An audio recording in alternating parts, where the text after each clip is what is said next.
Assalamualaikum warahmatullahi wabarakatuh. Alhamdulillahi rabbil alamin. Wassalatu wassalamu ala asrafil anbiya'i wal mursalin sayyidina Muhammadin wa ala alihi wa sahbihi ajma'in, amma ba'du.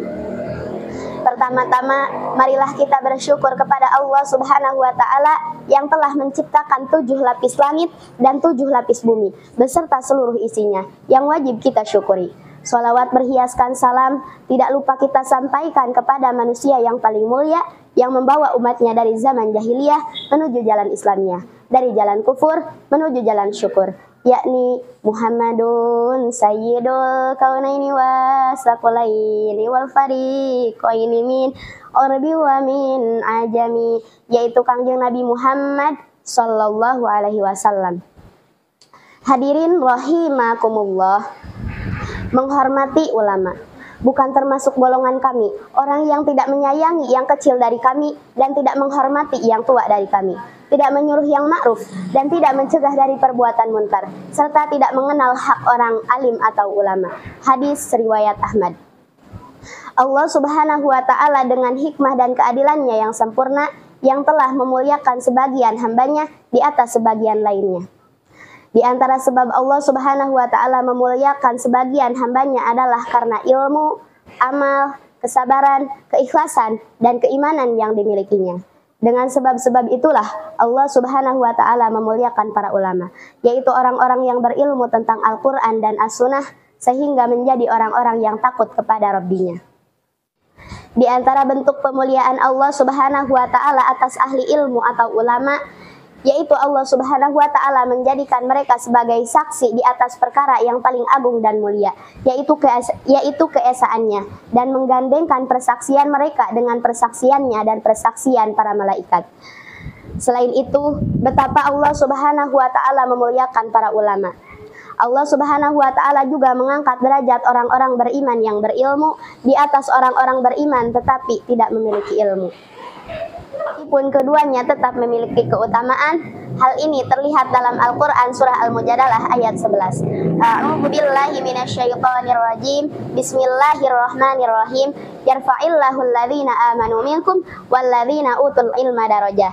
Yang artinya, Allah Subhanahu wa ta'ala akan mengangkat derajat orang-orang yang beriman di antaramu dan orang-orang yang diberi ilmu pengetahuan beberapa derajat. Quran surah Al-Mujadalah ayat 11. Maknanya ialah bahwa Allah Subhanahu wa ta'ala akan mengangkat derajat orang-orang yang beriman di atas orang-orang yang tidak beriman.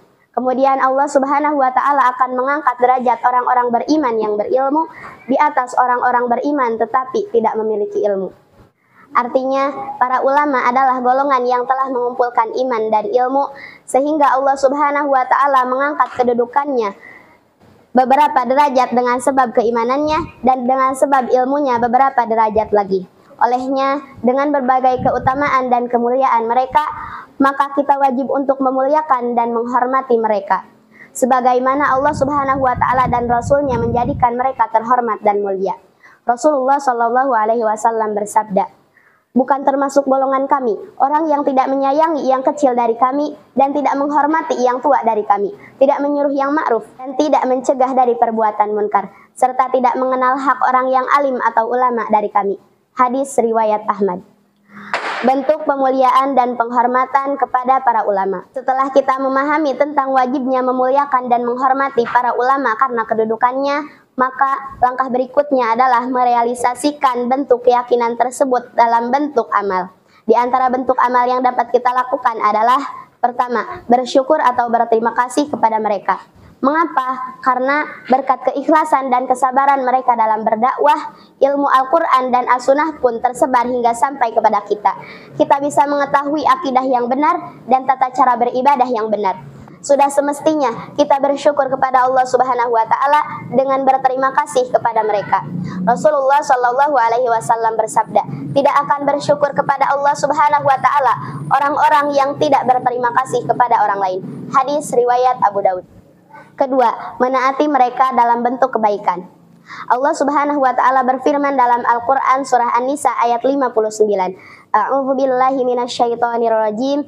Bismillahirrahmanirrahim. Ya ayyuhalladzina amanu athi'ullaha wa athi'ur rasula wa ulul amri minkum, yang artinya, wahai orang-orang yang beriman, taatilah Allah Subhanahu wa taala dan Rasulnya dan ulul amri di antara kalian. Quran surah An-Nisa ayat 59. Ketiga, mengikuti bimbingan dan arahan mereka. Ibnu Mas'ud radhiyallahu anhu berkata, Rasulullah shallallahu alaihi wasallam membuat garis lurus lalu bersabda, ini adalah jalan Allah. Kemudian beliau membuat beberapa garis di sebelah kanan dan kiri garis lurus lalu bersabda, ini adalah jalan-jalan bercabang darinya. Pada setiap jalan ini ada setan yang mengajak kepadanya. Kemudian beliau membacakan firman Allah Subhanahu wa taala dalam Al-Qur'an surah Al-An'am ayat 153. A'udzu billahi minasyaitonir rajim. Bismillahirrahmanirrahim. Wa inna hadza shirati mustaqima fattabi'u wa la tattabi'us subula fatafarraqu bikum an sabili. Yang artinya, dan bahwa yang kami perintahkan ini adalah jalanku yang benar, maka ikutilah dia. Janganlah kamu mengikuti jalan-jalan selainnya, karena jalan-jalan itu akan mencerai-beraikan kamu dari jalannya. Quran surah Al-An'am ayat 153. Keempat, mengembalikan urusan umat kepada mereka. Allah Subhanahu wa taala berfirman dalam Al-Qur'an surah An-Nahl ayat 43. A'udzu billahi minasyaitonir rajim. Bismillahirrahmanirrahim. Fas'alu ahla dzikri in kuntum la ta'lamun. Yang artinya, maka bertanyalah kepada orang-orang yang memiliki pengetahuan atau ulama jika kamu tidak mengetahui. Quran surah An-Nahl ayat 43. Kelima, menjaga kehormatan mereka. Dengan kedudukan ulama yang begitu vital dan mulia di tengah-tengah umat, maka menjaga kehormatannya adalah sebuah keniscayaan. Mengapa? Karena membela ulama adalah membela agama itu sendiri. Syekh Utsaimin rahimahullah pernah berkata, menggibah para ulama adalah memberikan madarat kepada Islam seluruhnya. Karena umat tidak akan percaya lagi kepada para ulama, lalu mereka akan meninggalkan fatwa para ulama dan lepaslah mereka dari agama. Jika merendahkan dan mendurhakai para ulama, Rasulullah Shallallahu Alaihi Wasallam pernah mengatakan dalam sabdanya, sesungguhnya Allah Subhanahu Wa Taala tidak akan begitu saja mencabut ilmu dari diri para ulama, akan tetapi Allah Subhanahu wa taala akan mencabut ilmu dengan matinya para ulama, sehingga tidak ada seorang ulama pun, maka masyarakat akan mengambil orang-orang bodoh sebagai pemimpin.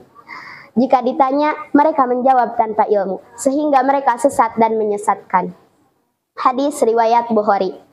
Akhirnya kita memohon kepada Allah Subhanahu wa taala kiranya Dia dan kelembutannya senantiasa membimbing kita untuk selalu memuliakan, menghormati dan memberikan hak-hak kepada para ulama. Semoga Allah Subhanahu wa taala senantiasa menganugerahkan kebaikan dan keberkahan kepada bangsa ini ketika kita mampu memuliakan dan menghormati para ulama. Mungkin hanya itu yang dapat saya sampaikan, kurang dan lebihnya mohon dimaafkan. Diakhiri, ihdinas siratal mustaqim. Wassalamualaikum warahmatullahi wabarakatuh.